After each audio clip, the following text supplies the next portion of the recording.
Saludos amigos, amigas, ¿qué tal? Grato honor y placer para nosotros compartir con ustedes un programa más de Derecho y Sociedad desde la biblioteca del Bufete Jurídico licenciado José Cristino Rodríguez a través de Multimedios Universal, UniTV, Canal 10, también a través de nuestras redes sociales, YouTube. Programa usted lo encuentra con Derecho y Sociedad TV, también en Facebook y en otras redes sociales. Como siempre, para nosotros es un alto honor. Voy a presentar de inmediato a mis compañeros que son partes de este programa, empezando por el honorable jurisconsulto, el profesor José Cristino Rodríguez, y hoy nos acompaña como un parte de nuestro programa el licenciado Carlos Ureña, un reconocido jus laboralista. Saludos, distinguido profesor, distinguido Carlos.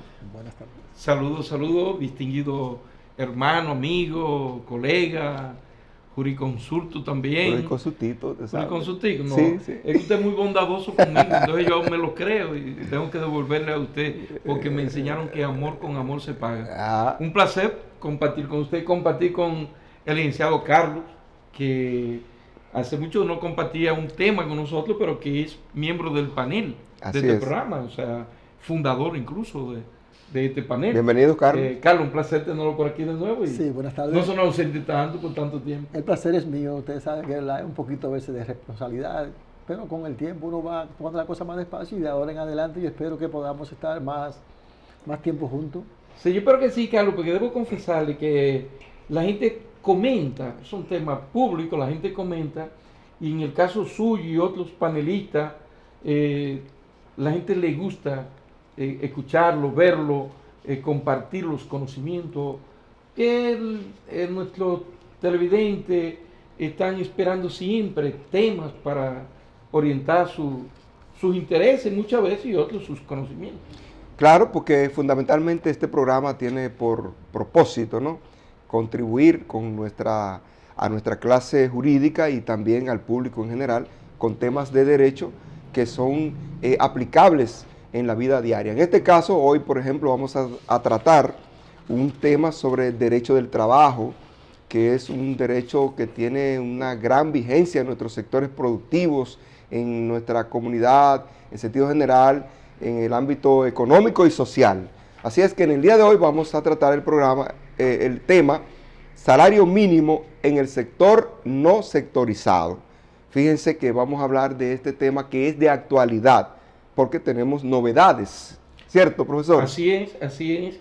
Y justamente, Carlos, que es experto en la materia, porque su ejercicio profesional lo ha concentrado mayormente, pues no se puede encasillar tampoco y decir que solo ejerce, pero mayormente Carlos se ha dedicado a la parte laboral y más concretamente a la defensa de la parte más débil en la relación jurídico-laboral. Esa relación contractual laboral, Carlos ha defendido siempre a la parte más débil, que es la parte de los trabajadores. Pudiera preguntarle a Carlos, ¿por qué, Carlos, te inclinas por defender los derechos de los trabajadores antes de que entremos en materia con el tema? No, mira, eso es, todos nacemos nuestras luces y por lo regular uno tiene una inclinación natural. Hay personas que son pro sistema, hay otros que somos un poco refractarios, negadores del sistema. Cada quien nace con su luz. No, a mí siempre me ha gustado estar como del lado del más débil. Y así surgió el derecho del trabajo, dicho sea de paso, con aquellos defensores de las teorías, fueron varias, la teoría intervencionista, la teoría cristiana, etcétera, que había que defender a la parte más débil en esa relación, porque el trabajador, ¿qué es lo que vende el trabajador? Su energía, su fuerza. O sea, no es como ir al mercado a comprar plátano.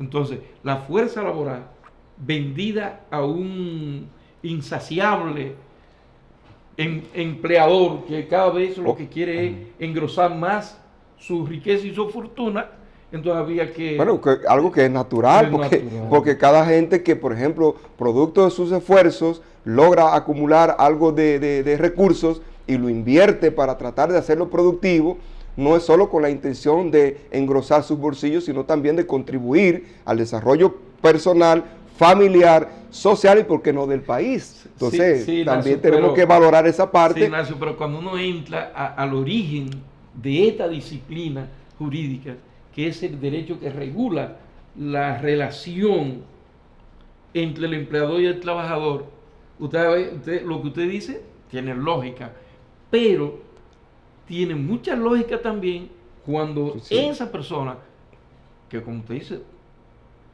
sí, está bien, procura eso, pero a expensa de quién.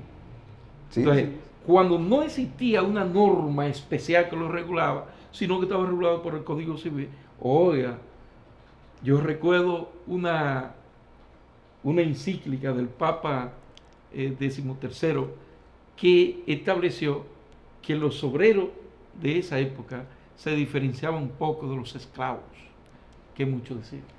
Sí. Y ahí entonces Carlos y los colegas que se han dedicado a esa labor noble, se han dedicado a defender a esos más débiles en esa relación, que son los trabajadores. A esos desamparados de las fortunas o de la fortuna. Aunque para ser justo, la situación se ha equilibrado bastante y el mismo progreso de capital ha auspiciado un ambiente casi de concordia. Y hoy en día no hay tanta contestación, o por lo menos no son tan agresivas las contestaciones.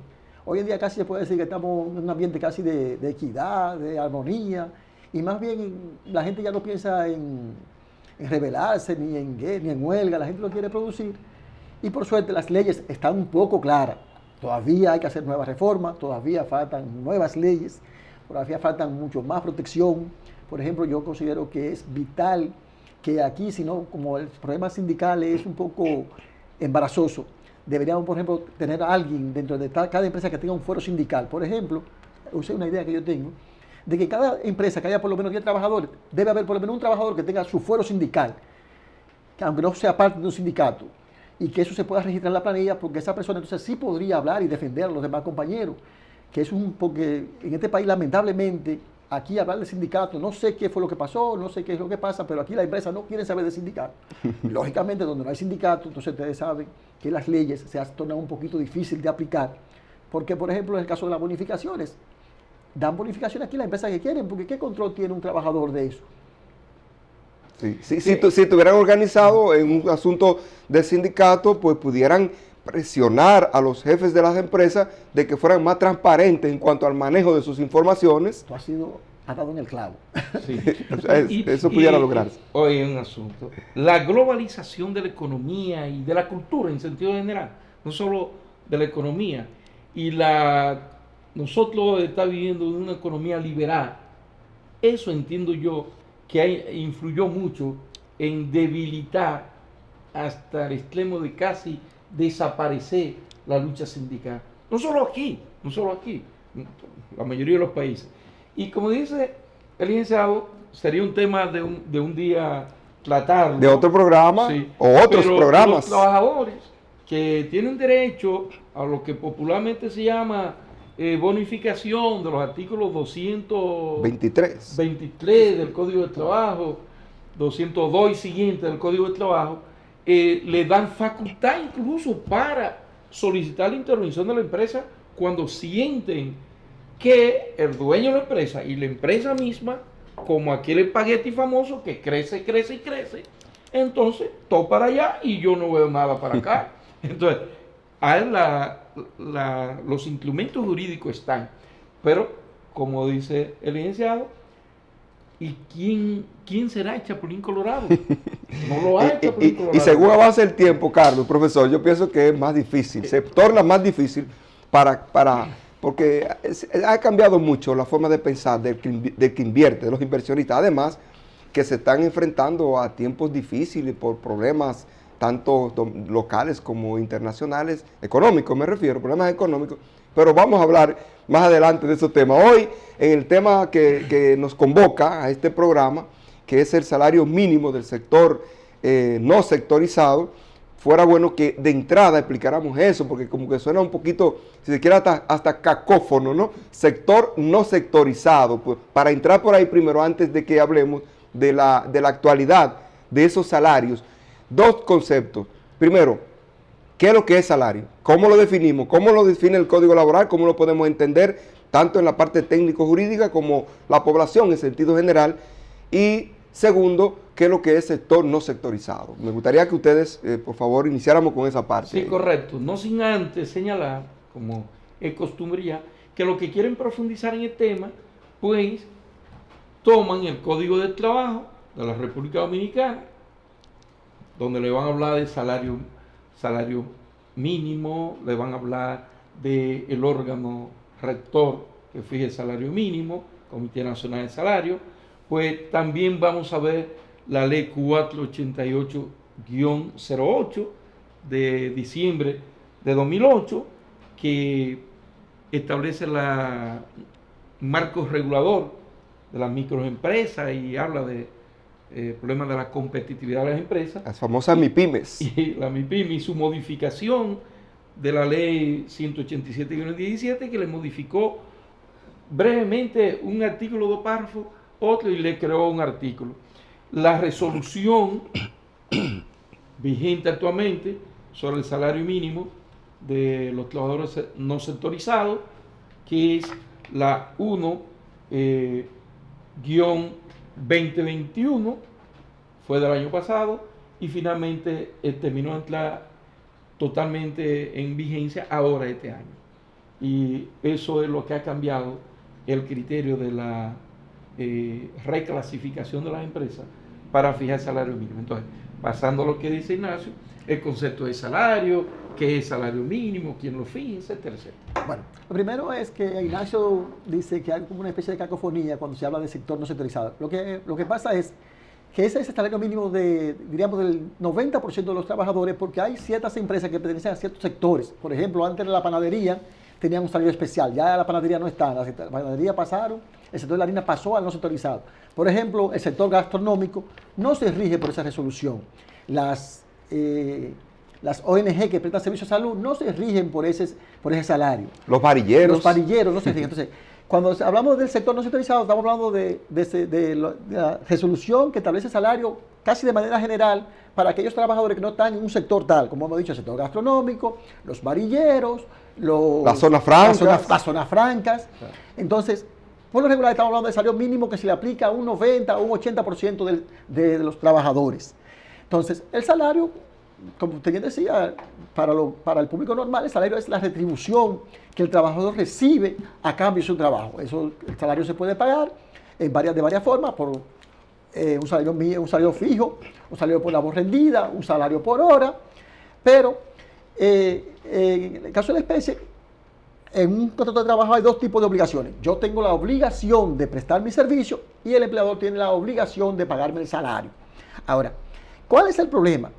Acuérdense que el salario es una piedra fundamental, entonces hay que regularlo hasta el extremo, porque dependiendo del salario dependen todas las demás ventajas que tiene el trabajador. Por ejemplo, el doble sueldo se toma en cuenta el salario, las vacaciones se toman en cuenta el salario, incluso las mismas bonificaciones se toman en cuenta el salario, las vacaciones. Entonces, el legislador tuvo que establecer un mínimo salario, porque si no, vamos a decir, como dice Tres Patines, yo le pago solo un peso y el juez le pregunta, ¿pero por qué? Porque eso es lo mínimo que yo cojo. Eso es lo mínimo que yo cojo. Ese es el salario mínimo. Entonces el Estado no se puede dar ese lujo. Entonces el Estado lo que hace es que establece un salario mínimo. Ahora, ¿cuál es el problema y cuál es el meollo del tema que vamos a tratar hoy en día? Era que el salario mínimo antes se tomaba, para su fijación se tomaba en cuenta el capital de la empresa, el volumen de la empresa. Y lógicamente habían tres tipos de empresas, que eran las empresas cuyo capital cuyo capital valía menos de 2 millones de pesos, aquellas que ascendían de 2 millones a 4 millones de pesos y aquellas que superaban los 4 millones de pesos. Sí, un momentito, Carlos, antes de entrar a ese detalle, ¿verdad? Para nosotros ir en sintonía con la explicación que usted daba, que es sumamente interesante, no sé si el profesor la califica así, yo la entiendo así, porque es que prácticamente del salario depende todo, incluyendo lo de la seguridad social, todo. Incluyendo eso.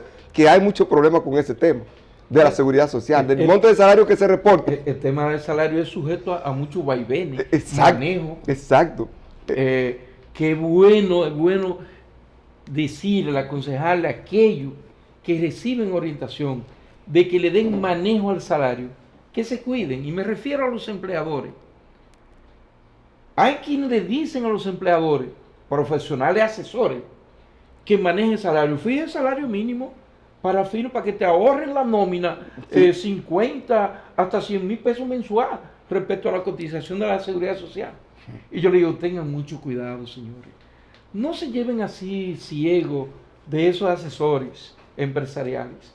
¿Por qué? Porque las consecuencias no son esos asesores que la van a pagar. Es usted. Si yo gano, porque hablamos de salario mínimo, pero tenemos libertad de fijar el salario, lo que nuestra libertad tiene un mínimo. No es que no hay libertad. El artículo 192 del Código de Trabajo establece la libertad. ¿Cuál es? Ahora, lo que esa libertad tiene un condicionante, que no puede ni el empleador ni el trabajador convenir por debajo del mínimo aplicable a esa empresa y a esa función. Ahora bien, si usted paga 30 mil pesos de salario y el mínimo en su empresa es de 21.000, cotice por 30.000, porque mañana, cuando ese trabajador pruebe que su salario era tal y usted cotizaba a él por tanto menos la mitad de lo que ganaba, por ejemplo, como salario, y eso le afecta o no a su futuro como trabajador con el sistema de seguridad social, claro que sí. ¿Quién paga la consecuencia de esa afectación a los derechos de ese trabajador en el futuro? Quien manejó el salario asesorado por aquello que ahora no aparece. Mucho cuidado con ese manejo. Mira, José Carlos, si quería, si te preocupa ese tema. No, ese tema es vital. Mira, yo tuve un caso que sería bueno que las personas se enteraran más o menos, sobre todo para corroborar eso que usted dice. Un trabajador va hacia su empresa y él pierde un brazo. ¿Usted sabe cuánto fue la indemnización que la juez puso? 5 millones de pesos. Usted dirá, ¿y por qué? Porque la empresa reportó que él ganaba 8.000 pesos, cuando su salario era 16.000, él tenía 20 años. Si usted hace el cálculo, él recibió únicamente la mitad de la pensión y la juez tomó en consideración la vida promedio de él, era 70 años. Qué buen ejemplo. No. Entonces, otra cosa también que es muy importante con respecto al salario mínimo y que tienen que estar claras las empresas. Un trabajador que usted le pague el mínimo tiene derecho a reclamar su completivo durante un año. O sea, si usted, por ejemplo, en vez de 10 pagó 5, el trabajador al momento de reclamar puede reclamar los 12 meses de salario, de completivo de salario, porque como bien decía el profesor, es salario mínimo. O sea, yo lo que no puedo es decir, no, porque a mí me iban a pagar 30, yo quiero reclamar y nada más me pagaron 20. No. Pero si el salario mínimo son 10.000 pesos, a mí nada más me dieron 5, yo tengo derecho a reclamar el salario, mi completivo durante el último año. Por eso el salario mínimo es algo vital, es algo que no se puede inventar y sobre todo hay que tener mucho cuidado con eso que establecía el profesor. Usted no se lleve de eso, que eso son 2 o 3 centavos y usted se va a meter en un problema grave porque en caso de indemnizaciones usted va a ser condenado. Además de que usted también no se está curando de salud porque si el trabajador quiere puede dimitir por esa causa. Exactamente. O sea, pagar incompleto es lo mismo que no pagar casi. Y además que todo va registrado porque usted tiene que registrar todo lo que hace, porque usted pudiera inventar, no, yo le pago más del salario mínimo, porque hay acuerdo a veces, a pesar de que los derechos laborales son irrenunciables, pero hay gente que por necesidad, por desconocimiento, acepta cualquier propuesta indecorosa que le haga un empleador. Sí, pero ya como usted dice, el principio de irrenunciabilidad de los derechos, el principio tercero del Código de Trabajo, y que la libertad contractual en materia laboral está condicionada. Y ese principio para mí es la alfombra del derecho del trabajo.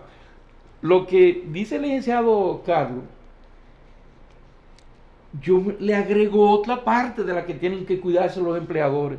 No solo que va a demandar el completivo, el 712 le dice que puede mandar daño y perjuicio. Usted debió pagarme en lo que yo estuve trabajando con usted o en el año pasado, en tales años, usted debió pagarme un salario de 10.000 y usted me pagó de 5. Usted va a pagarme retroactivamente, me dice Carlos, pero eso me causó daño a mí. Yo no pude mejorar la condición de vida mía y de mi familia por culpa suya. ¿Cuánto vale esa indemnización? No es tarifada como las demás indemnizaciones laborales. Esa está abandonada a la soberana apreciación del juez. De manera que otro punto para cuidarse. Correcto. ¿Se puede pagar el salario, qué sé yo, con bonos para comprar un supermercado o por aportes de alguna otra manera?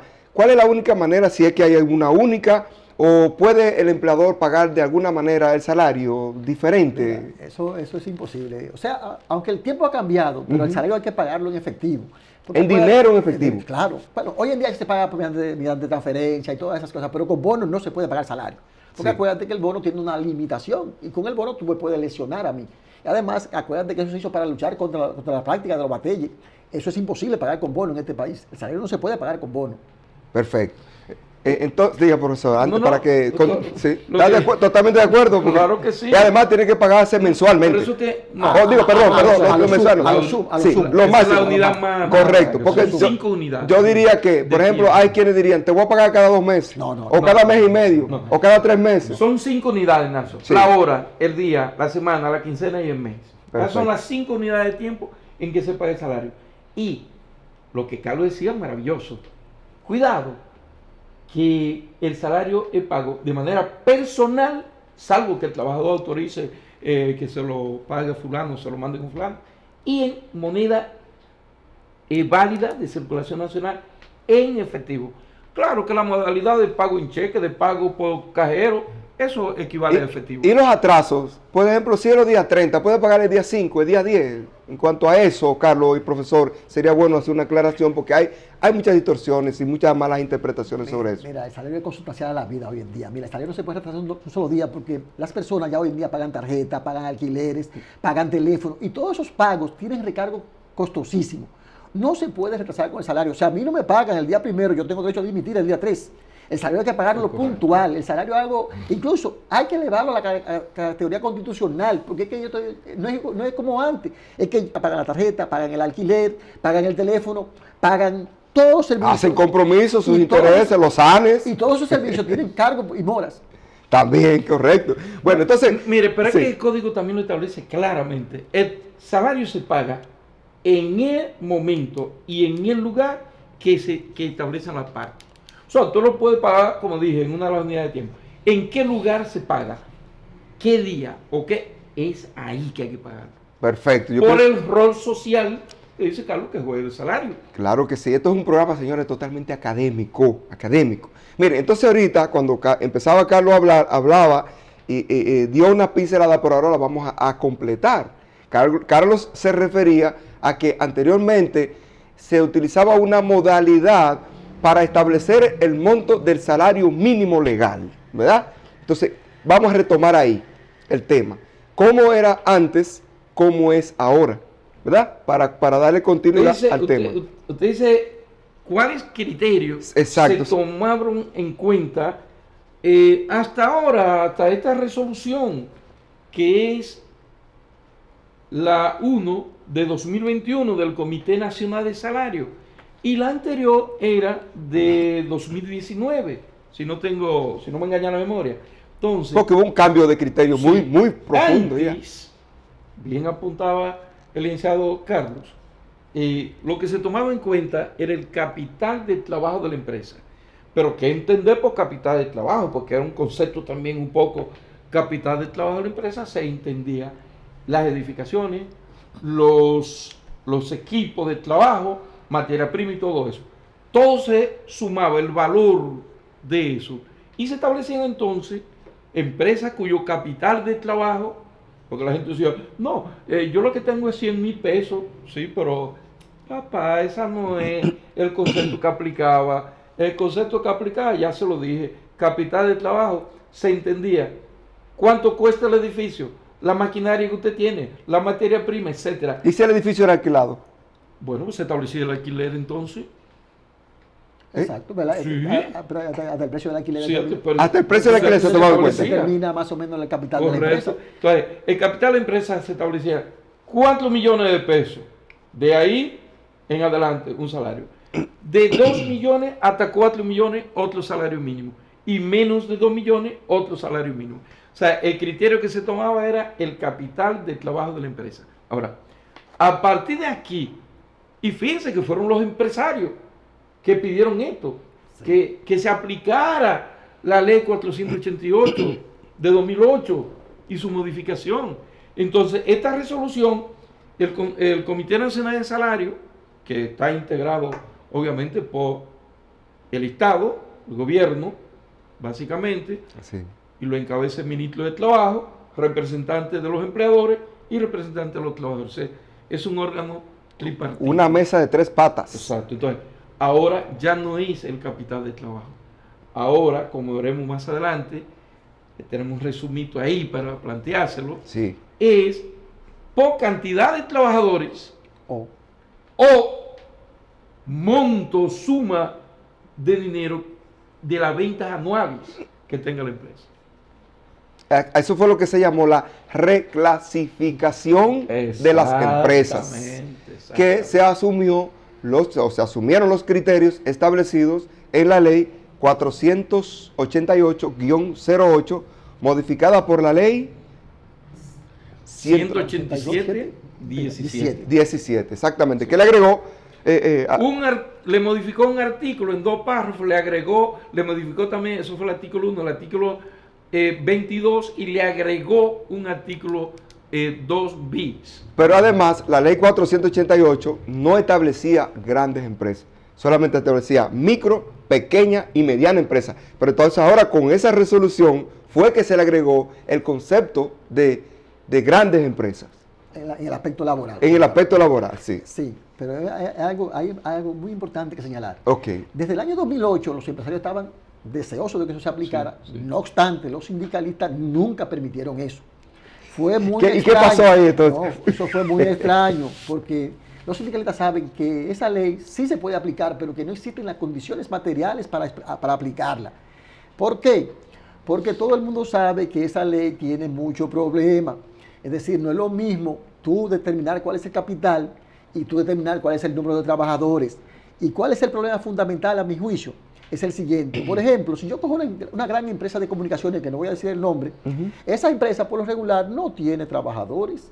Esa empresa contrata a una empresa para que le preste servicio. Ahora, ¿cuál es el problema? Hoy en día, esas empresas que sirven de intermediarias van en coche, porque yo lo que tengo que hacer es constituir a ti o 5 empresas pequeñitas o 3 o 4 empresas medianas. Acuérdate que hasta 50 trabajadores yo solamente voy a pagar 12,000 pesos de salario. Entonces los sindicalistas estaban claros de eso. Entonces antes de aprobar esa resolución había que tomar ciertas medidas. Y no va a ser hoy que yo le voy a dar ese dato a ustedes, pero dentro de 1 año, 2 años, ustedes van a ver cómo va a cambiar el panorama. Dense en cuenta que hasta el año 2019 el 60% de los trabajadores pertenecían a empresas grandes. Ustedes van a ver dentro de 3 o 4 años cómo va a ser el panorama. Le van a arreglar el muñeco para... Está arreglado. Pero Está arreglado. por lo que dice el licenciado, porque eso sí, que el pueblo dominicano, que todos recordamos que fue una lucha titánica, así como es una lucha titánica de los empresarios, de los empleadores, reformar el Código de Trabajo, pero para desmontar una serie de derechos que han adquirido a través de los años los trabajadores, como el caso de la cesantía, frisar la cesantía, dar una serie de... Pero hay una propuesta de un seguro de desempleo y todo eso para modificar, en las modificaciones que se están pretendiendo para el futuro. Parte de la lucha de ellos era esta la lograron, establecer la reclasificación de las empresas y a partir de ahí establecer el salario mínimo. ¿Cómo se clasifican las empresas en esta resolución? El criterio de calificarla como grande empresa o empresa grande, mediana, pequeña y microempresa. Esas son las 4 clasificaciones que tenemos. Empresa grande, no habla José Cristino, resolución 1-2020, 21, perdón, del Comité de Nacional. diciembre de 2021, no, perdón, de diciembre no, esta es de Julio. De julio. de julio de 2021. Julio, sí.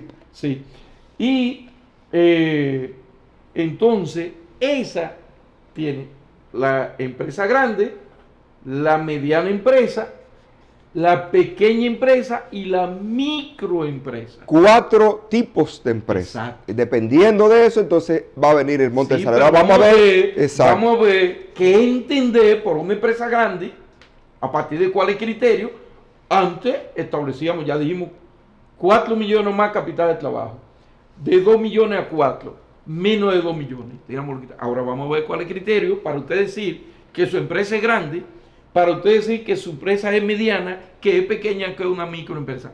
Con toda la acrobacia, con toda la reingeniería que se pueden hacer, como la que establecía mi hermano y amigo Carlos Ureña.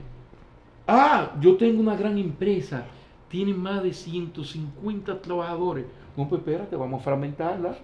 Déjame constituirle a usted una, y constituyo 10 empresitas. Yo tengo un barco grande. No, espérate. Oye, quítate ese barco grande. Compra yolita y riega a la gente en la yolita. ¿Para qué? ¿Y para qué? Eso tendría otras implicaciones, pero vamos a hablar más adelante. La implicación de eso es de carácter económico y de derecho para los trabajadores. Porque cuando hablamos de salario, como dijeron ustedes ahorita, de ahí depende todo. Entonces, si estamos reclasificando, y eso fue lo que de tantos años no se pudo, y ahora sí se pudo, y entró en vigencia el mes antepasado. Completamente. Sí, porque se fraccionó en el tiempo. Enero. Pero oiga, ¿cómo? La gran empresa. Exactamente, sí. ¿Qué es una empresa grande? A la luz de esta resolución. Una empresa grande es la que tiene por lo menos 151 trabajadores. 151. Una empresa grande. De ahí, como mínimo, como cantidad mínima de trabajadores. 151, para ser grande. Sí. O se toma en cuenta los negocios que hace, las ventas de bienes o servicios. Toda empresa es de bienes o servicios. ¿De qué son las empresas? De bienes o servicios. O le venden plátano, o le venden comunicación, o asesoría, bienes o servicios. Sí. Eso. Entonces, los negocios que hagan, que sean más de 202 millones de pesos anuales, para que una empresa grande, más de 151 trabajadores,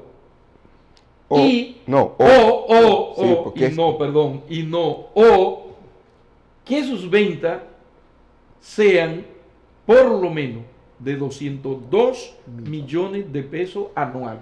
Y que las ventas brutas, sí. Esos valores se van a seguir indexados todos los años. Sí, se van a indexar por el problema de la variación de valor de la moneda. Entonces, si queremos podemos, para terminar con la clasificación. Sí, correcto. Sí. Mediana, ya dijimos la grande, 151 trabajadores o más y 202 millones de pesos de ventas brutas anuales. Ese es grande. Mediana, una empresa mediana. Entonces, tiene que tener entre 51 y 150 trabajadores. No menos de 51 ni más de 150 trabajadores. Sí. Colinda con la grande. Donde termina esa, empieza la grande. Exactamente. 51 mínimo. Sí. Y un máximo de 150 trabajadores. Esa es una modalidad. O la otra variable es que sus ventas andan entre 54 millones y un peso, 54 millones y un peso, hasta 202 millones las ventas brutas anuales. Fíjense los parámetros, tomen lapicito y anoten. Ya dijimos que la grande debe tener cantidad de trabajadores de 151 en adelante, no menos de ahí. Y sus ventas brutas anuales no menos de 202 millones de pesos anuales. Una o la otra. Entonces, por debajo de ese está la mediana. Tiene que tener no menos de 51 trabajadores y no más de 150. Una variable. O, si no tiene esos trabajadores, pero sus ventas brutas anuales pasan de 54 millones y no sobrepasan los 202 millones, ahí tenemos la empresa mediana. Pero tenemos la tercera categoría, la pequeña empresa. ¿Qué entender por una pequeña empresa? La pequeña empresa tiene cantidad de trabajadores, 11, o sea, no menos de 11, y no más de 50 trabajadores en sus nóminas. O, la otra variable, son las ventas, que sus ventas sean entre 8 millones y 54 millones anuales. Cualquiera de las dos. Entonces, la microempresa, las empresitas pequeñas, no con un máximo de 10 trabajadores, de 1 hasta 10 trabajadores, y que sus ventas brutas, o que su venta bruta, pues puede ser uno, puede ser la otra variable, sean de hasta 8 millones anuales, su venta bruta. Entonces, recapitulando, como decimos los profesores, la gran empresa, entre 51 trabajadores y 151. No, perdón, más de 151. Perdón. Sí, más. Más de 151 en adelante. Puede tener 300. No más, puede de tener 151 en adelante. En adelante. Puede tener 300 trabajadores y clasifica como grande. Sí, y las ventas, 202 millones de pesos, ventas brutas anuales. Una o la otra. En adelante. En adelante. O sea, puede ser ahí, si vende 302. Sí, claro, pero si 202. Sí, Si vende 202. 300 millones, Que vendan está 1000 entregando. millones. Exactamente. Es El mínimo es 202. Sí. La otra que le sigue entonces, esa sí es entre 51 a 150 trabajadores, una cantidad ahí. Y sus ventas entre 54 millones a 202 millones de ventas brutas anuales. La pequeña entonces entre 11 a 50 trabajadores en sus nóminas, y las ventas que vayan de 8 a 54 millones. Y ya la pequeña, no más de 10, porque caería en la otra categoría, y sus ventas no más de 8 millones de ventas brutas anuales. Pero pudiera darse caso, profesor. Escúchame, que la importancia de esto, pues la gente puede decir, pero ¿y por qué teorizan tanto con tantos trabajadores, con tanto ventas? Es que a partir de ahí, señores, es que vamos a hablar de cuál es el salario mínimo que aplica. Y a partir de ahí es que vienen las acrobacias jurídicas y económicas que se hacen.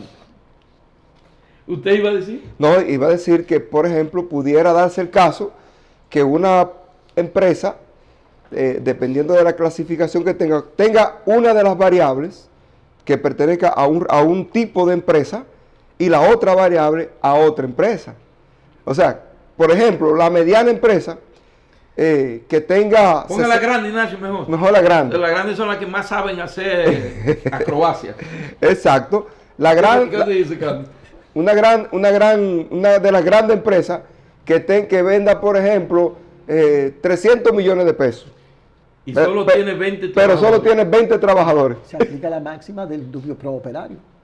¿Cómo explicamos eso, O Carlos? sea, si vende más, o sea... Solo tiene 10 trabajadores. Sí, pero acuérdense que... Pero vende 500 millones. No, entonces es grande para los trabajadores, porque se aplica a favor de los trabajadores. Cualquiera de las variables es a favor de los trabajadores. Si una empresa vende, por ejemplo, una empresa de 10 trabajadores vende 500 millones, para el salario no es pequeña, es grande. Esa es la regla. Okay. Esa es la regla. Mire, el problema de esto, era que yo le decía a ustedes, es en este tipo de empresa. ¿Usted sabe cuál es la diferencia salarial que hay entre la pequeña empresa y la mediana empresa? Es el 50%.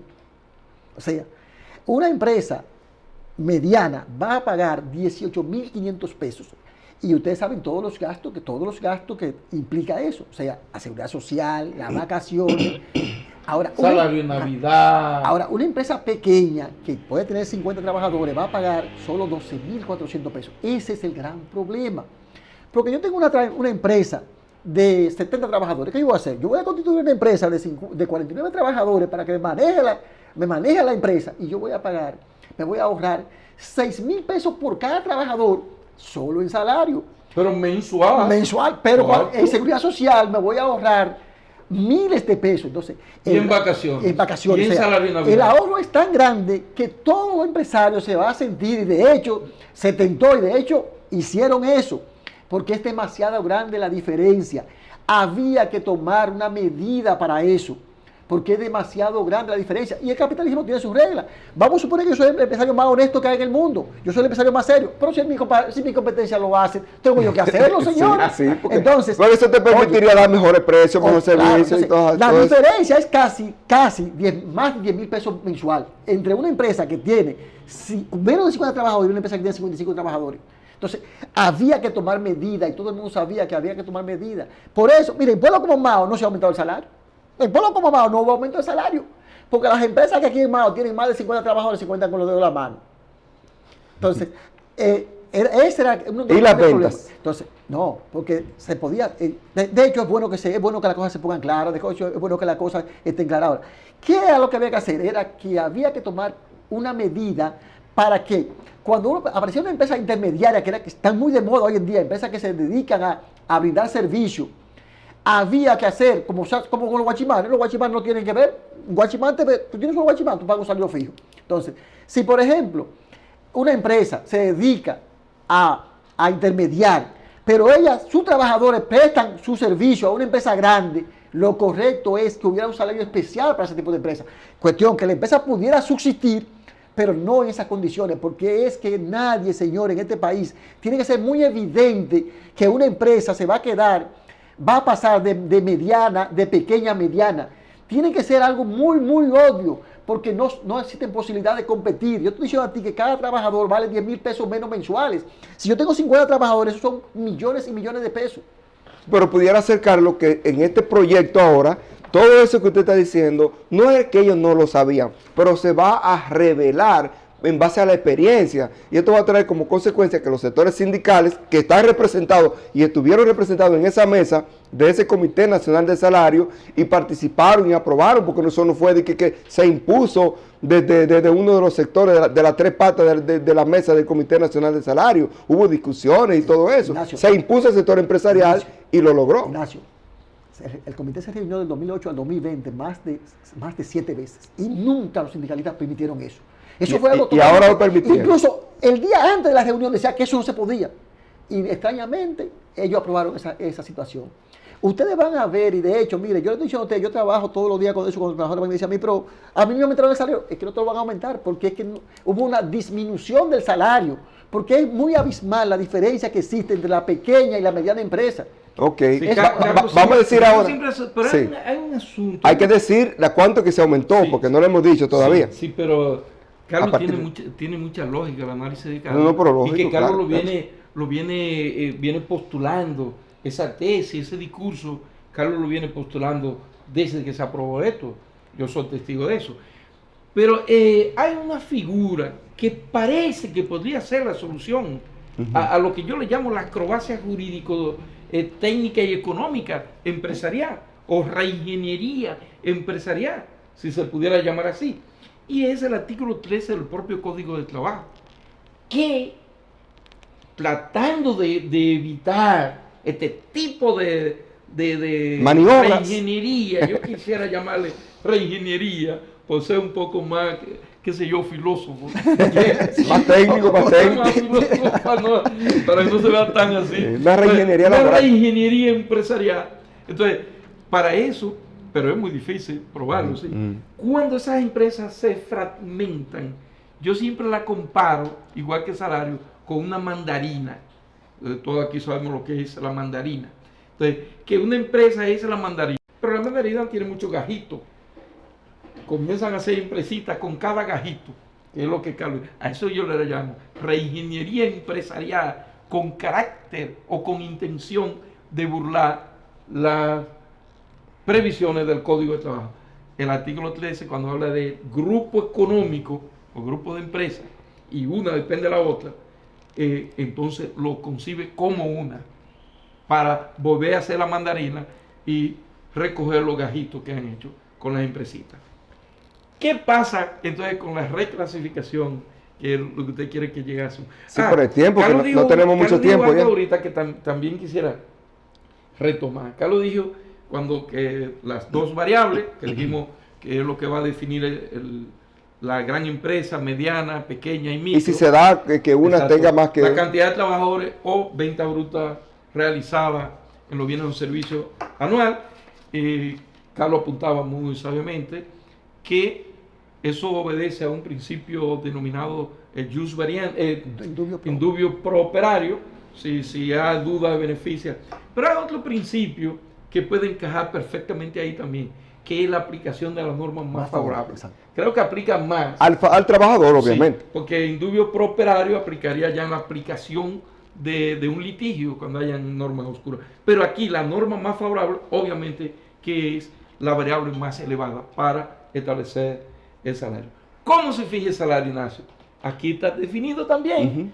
En esta resolución está definido también el salario. O sea, los montos. Sí, el monto del salario mínimo, que es lo que el licenciado Carlos Ureña viene denunciando, que no se va a ver nunca por la reingeniería que yo vengo planteando.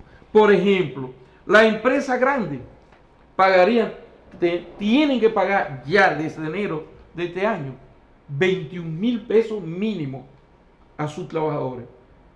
No importa que el trabajador lo que hace es pasar papelito, 21,000 pesos mínimo. La empresa grande, que ya dijimos cuáles son. 19,000 las empresas medianas. 250. 19,250 la empresa mediana. La pequeña, 12,900. Y la micro, 11,900.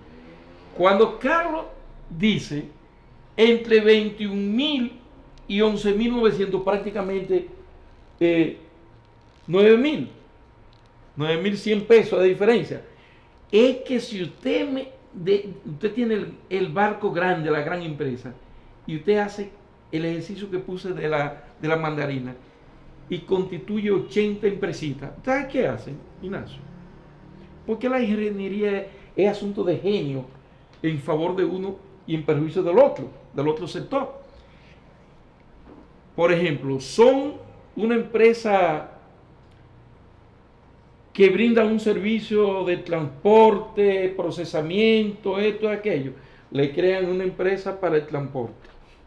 Le crean una empresa para la venta. Le crean una empresa para el procesamiento. Pero una microempresa. Sí, sí. Una microempresa. Lo que Carlos decía, yo estoy poniendo un buen ejemplo. Ya una mediana que puede tener 50. Exacto. Sí, o una pequeña. Oiga, le crean una hasta para la consejería. Si la empresa tiene 5 o 10 consejeros, crean una empresa para eso. Y esa empresa le vende el servicio a la gran empresa. O a otras empresas múltiples. No, si fuera así, perfecto.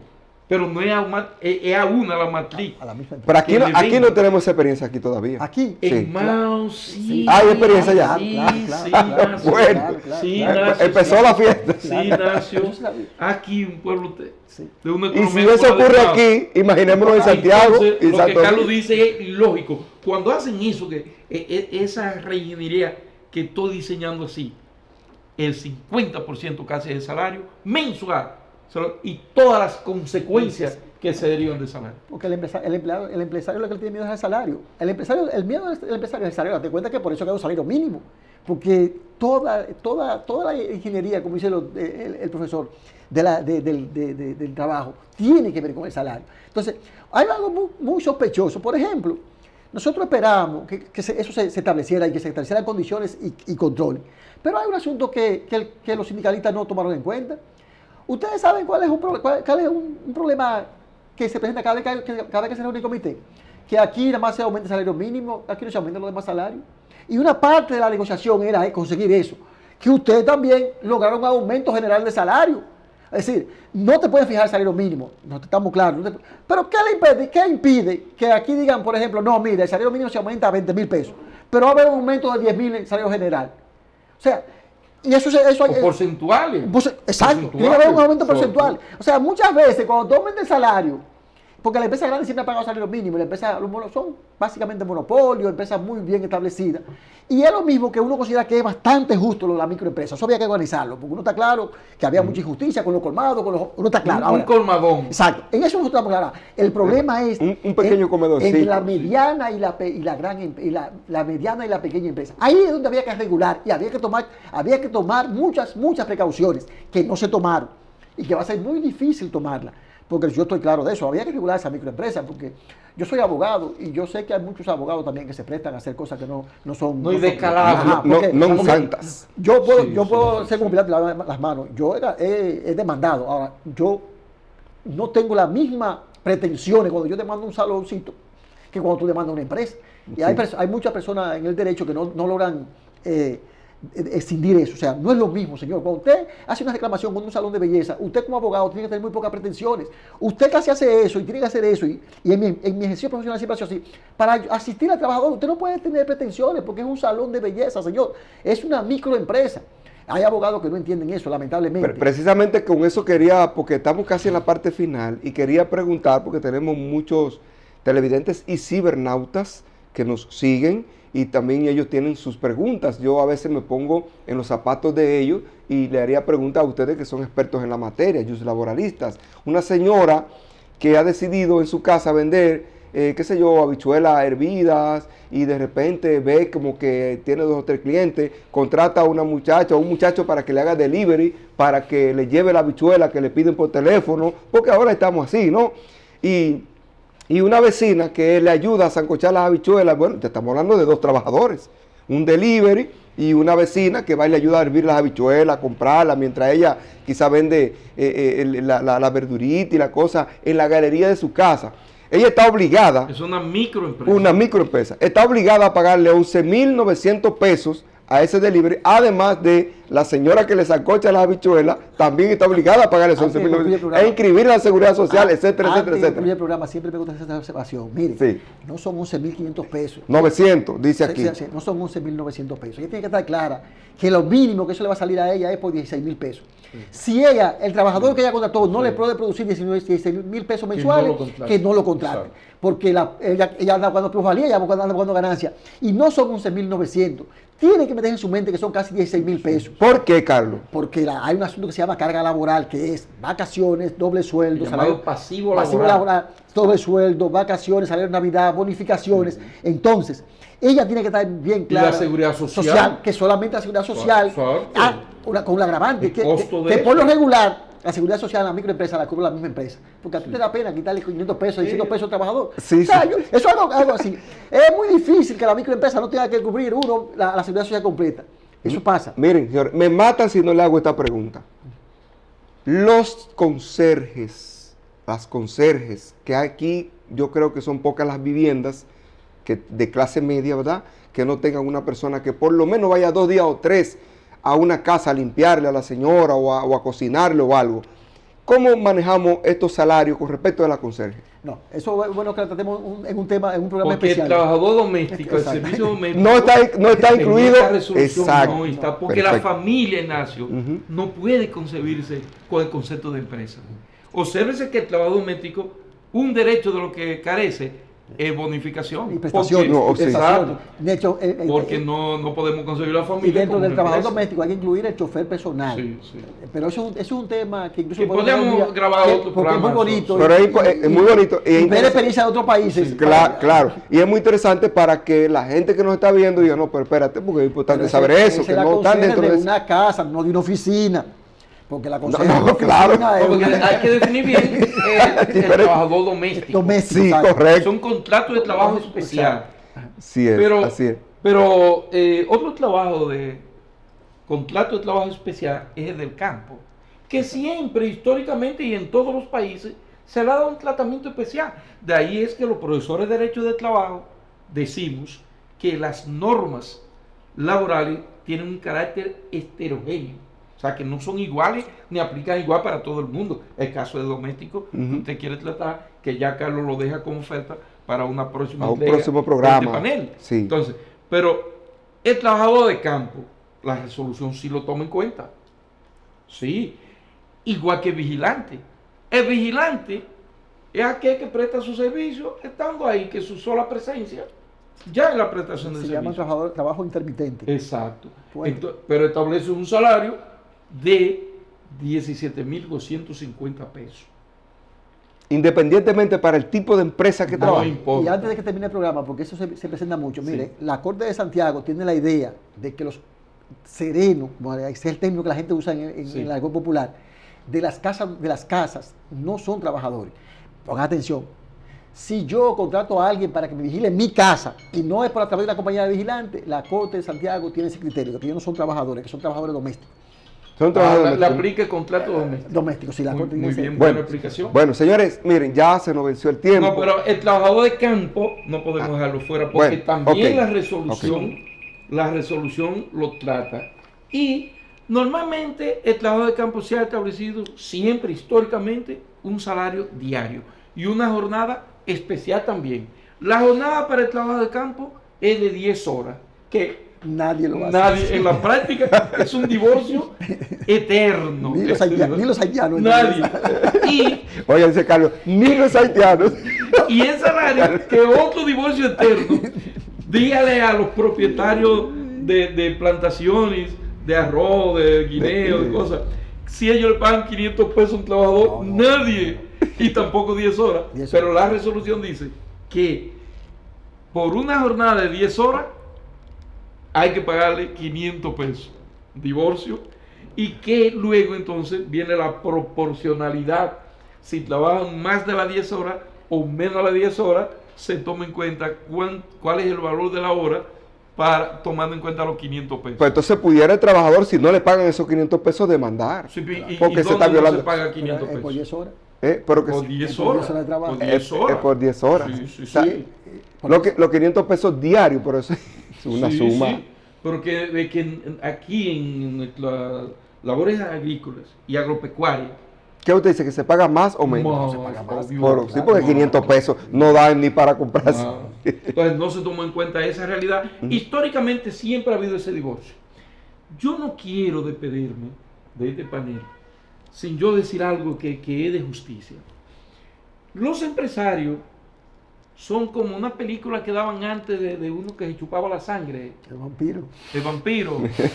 De Drácula. De Drácula. Él tiene El conde miedo, Drácula. Drácula le tenía miedo como el diablo a la cruz, cuando le hacían una cruz. Entonces los empresarios le temen a los abogados laboralistas. Sí, y lo ven como el cuco. Carlos se ríe, Carlos se ríe. Yo quiero ser justo.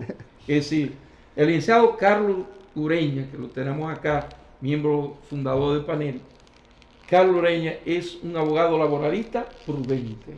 A mí me consta porque hemos llevado muchos casos. Hay abogados laboralistas constitucionales. imprudentes. Sí. Lo Pero hay, mucho, ¿verdad? sí lo hay. Sobre todo que no- Ese es miedo. Que no han entendido eso de lo que es una microempresa. Sí. señor. Usted no puede Pero tener- Carlos es prudente, no puede no tener- solo por lo que decía de la microempresa, sino que cuando uno se sienta con él, uno representando al empleador, Carlos casi siempre, no lo he visto nunca con el empleador, casi siempre con los intereses de los trabajadores a bordo, arriba, pero nos sentamos y hablamos. Y Carlos, A mí me vamos consta buscarle- también, Vamos a así buscarle es. un bajadero, siempre y cuando no perjudique a su cliente. Eso yo debo abonar eso a favor suyo, licenciado, frente a un pueblo que no se está mirando. Gracias. No, porque es justo. No, este es justo. Y yo me suscribo y además hemos tenido experiencia. Sí. No voy a narrar algunas porque no tenemos tiempo ya. Así que, Carlos, gracias del alma, honorable profesor, honorable Carlos Ureña, a ustedes, amigos televidentes y cibernautas, como siempre, agradecidos nosotros del alma por la amabilidad de su sintonía, dejándole la invitación abierta para que permanezcan con nosotros en otro programa, nutriéndose de estos conocimientos en materia de derecho. Gracias y nos vemos en un próximo programa de Derecho y Sociedad.